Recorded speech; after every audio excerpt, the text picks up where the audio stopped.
দুদফা নির্বাচন হয়েছে শান্তিপূর্ণ, অবাধ, সুষ্ঠু, কিন্তু গণনার আগে গুলি চলল নোয়াপাড়ায়। বিজেপি নেতা কুন্দন সিংকে লক্ষ্য করে, তার বাড়ি লক্ষ্য করে গুলি, এবং দুই দুষ্কৃতী এসে এই ঘটনা ঘটায়। গণনার আগে গুলি চলল নোয়াপাড়ায়।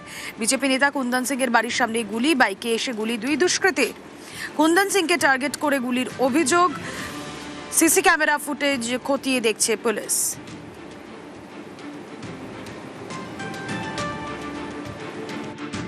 তৃণমূল কংগ্রেসের যে ওখানকার প্রার্থী ছিল প্রিয়াঙ্কু ভট্টাচার্য, তার ইনস্ট্রাকশনে, পার্থভূমিকে ইনস্ট্রাকশনে এই যে ভয় দেখাবার জন্য যাতে কাউন্টিং এ বিজেপির কর্মীরা না যায়, তার জন্য এই চেষ্টা হয়েছে। ভয় দেখাবার জন্য কর্মীদের, লিডার বাড়ির সামনে গুলি চলে তো কর্মীরা ভয় পাবে। যাদব বলে একটা ক্রিমিনাল আছে, তার এটা সাঙ্গপাঙ্গ এদেরকে পেট্রোনাইজ করছে। ওই এদিকে সোমনাথ আর ওদিকে প্রিয়াঙ্কু ভট্টাচার্য। পুলিশ প্রশাসন দেখছে যে ফুটেজটা এখনকার, না 6 মাস আগে, না 1 বছর আগে, না তারই কোনো লোক করেছে। সঞ্জয় সিং, অর্জুন সিং এর ভাইপো, এবং রাজেশ কুমারের সাথে যাকে দেখা যাচ্ছে, সে তৃণমূল কংগ্রেস কর্মী তাপস দাসের উপরে 3 রাউন্ড গুলি চালিয়েছে, কিন্তু এখনও সে ঘুরে বেড়াচ্ছে, গ্রেফতার হয়নি। তাকে পুলিশ এখনও ছাড়পত্র দিয়ে রেখেছে। তাহলে এটা তদন্ত সাপেক্ষ ব্যাপার, নিশ্চয়ই তদন্ত হবে। আর এই মুহূর্তে নজর রাখতে হচ্ছে আগামীকাল ভোট গণনা, আর তার আগে নোয়াপাড়ায় গুলি চললো। হ্যাঁ, একটা সিসি ক্যামেরা ফুটেজ দেখাই একটু আপনাদের, দেখুন কিভাবে বাড়ি লক্ষ্য করে গুলি চালালো একজন। আর এই যে বাড়ি লক্ষ্য করে গুলি চালানো হচ্ছে, এটা বিজেপি নেতার বাড়ি বলে জানা যাচ্ছে। বিজেপি নেতা কুন্দন সিং, তার বাড়ির সামনেই গুলি চলার ঘটনা। একেবারে স্কুটারে চড়ে এসে শুট আউট দুই দুষ্কৃতীর।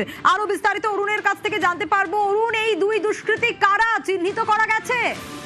দেখো, রাত তখন 12টা 5। কুন্দন সিং তখন সমস্ত কাজকর্ম সেরে বাড়ির দিকে যাচ্ছিলেন। সে সময় কিন্তু মোটরসাইকেল করে দুই যুবক আসে, এবং তার আগে পিছিয়ে কিন্তু কয়েকটি মোটরসাইকেল সেখানে আসে।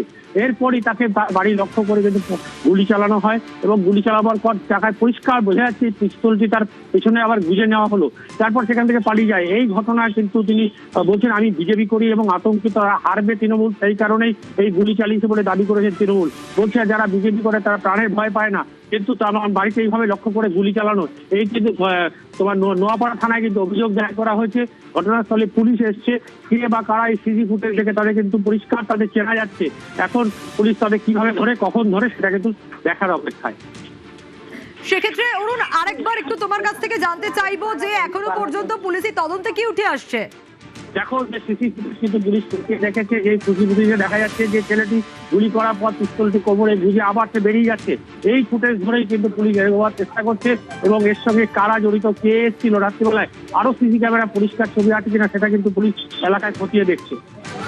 যে ছবি আমরা দেখতে পাচ্ছি অরুণ, যে দুই দুষ্কৃতী এলো এবং এই কুন্দন সিং, বিজেপি নেতা, তার বাড়ি টার্গেট করেই গুলি, এমনটা অভিযোগও উঠে আসছে।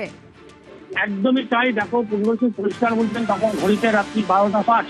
ঠিক সে সময় কিন্তু দলীয় কর্মীদের সঙ্গে কথা বলে সে বাড়ির দিকে যাচ্ছিলেন। তখনই তাকে লক্ষ্য করে কিন্তু কনস্টেবল গেট থাকায়, গেটটি সবেমাত্র বন্ধ হয়েছিল, তাই ফাঁক দিয়ে গুলিটা চালিয়েছে। কোনো কারণে তিনি বেঁচে যান।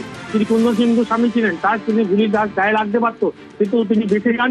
এরপরেই কিন্তু তিনি বিজেপি কর্মী সমর্থকরা তার বাড়ির সামনে আসে, এবং নোয়াপাড়া থানায় কিন্তু অভিযোগ দায়ের হয়েছে। কেন এইভাবে গুলি চালালো? ভোট কাউন্টিং এর আর একটা দিন মাত্র বাকি আছে, তার আগে এই ধরনের গুলি করে কি আতঙ্ক? কুন্দন সিং এর বক্তব্য সঙ্গে থাকো। ইতিমধ্যে তৃণমূল নেতা সোমনাথ শ্যামের সঙ্গে আমরা যোগাযোগ করতে পেরেছি।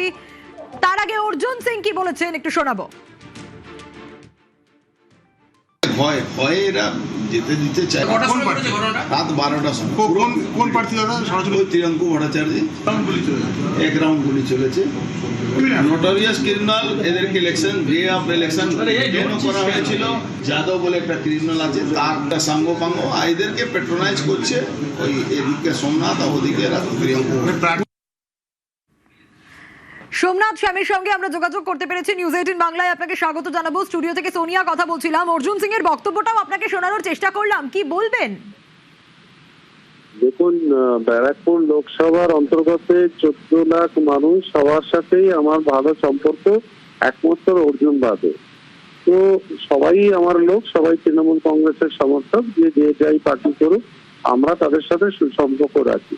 এখন কে গেছে, কারা গেছে জানি না, কিন্তু অর্জুনের কাছে প্রশ্ন হচ্ছে যে পবন সিং ভাটপাড়ার যিনি প্রাক্তন এমএলএ, বিদায়ী এমএলএ, তার দেহরক্ষীর উপরে গুলি চলেছিল। আমি বারংবার প্রশ্ন করছি যে সিসিটিভি ফুটেজে অর্জুনের বাড়ি মোড়া আছে, নিজস্ব সিসিটিভি ফুটেজে অর্জুনের এবং পুলিশ প্রশাসনেরও, তাহলে সেটা কেন এখনো বেরোলো না?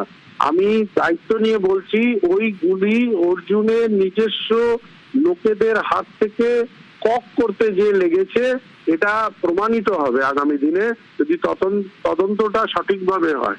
এবং দেখা গেল সঞ্জয় সিং, অর্জুনের ভাইপো, তাপস দাসের উপরে 3 রাউন্ড গুলি চালালো, তার ভিডিও ভাইরাল হলো, কিন্তু এখন পর্যন্ত পুলিশ তার উপরে কোনো অ্যাকশন নিল না এবং সে অর্জুনের সাথে এবং রাজেশ কুমারের সাথে ঘুরে বেড়াচ্ছে দেবালোকে, তার উপরে কোনো অ্যাকশন হলো না।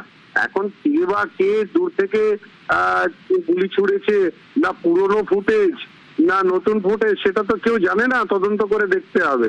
কিন্তু অর্জুনের যেটা আছে সেটাকে আমি পুলিশ প্রশাসনকে বলবো এক্ষুনি দেখাতে সেটাকে। ধন্যবাদ জানাবো আপনাকে। গণনার আগে নোয়াপাড়ায় গুলি চলার ঘটনা, বিজেপি নেতা কুন্দন সিং এর বাড়ির সামনেই গুলি চললো। সিসি ক্যামেরা ফুটেজ দেখাচ্ছি আপনাদের, যেখানে দেখা যাচ্ছে স্কুটারে চড়ে এসে 2 দুষ্কৃতী শুট আউট করে, গুলি চালায়। কুন্দন সিংকে টার্গেট করে গুলির অভিযোগ। কেন গুলি, নেপথ্যে কারা রয়েছে, তদন্ত করছে পুলিশ। সিসি ক্যামেরা ফুটেজে পুলিশের নজর।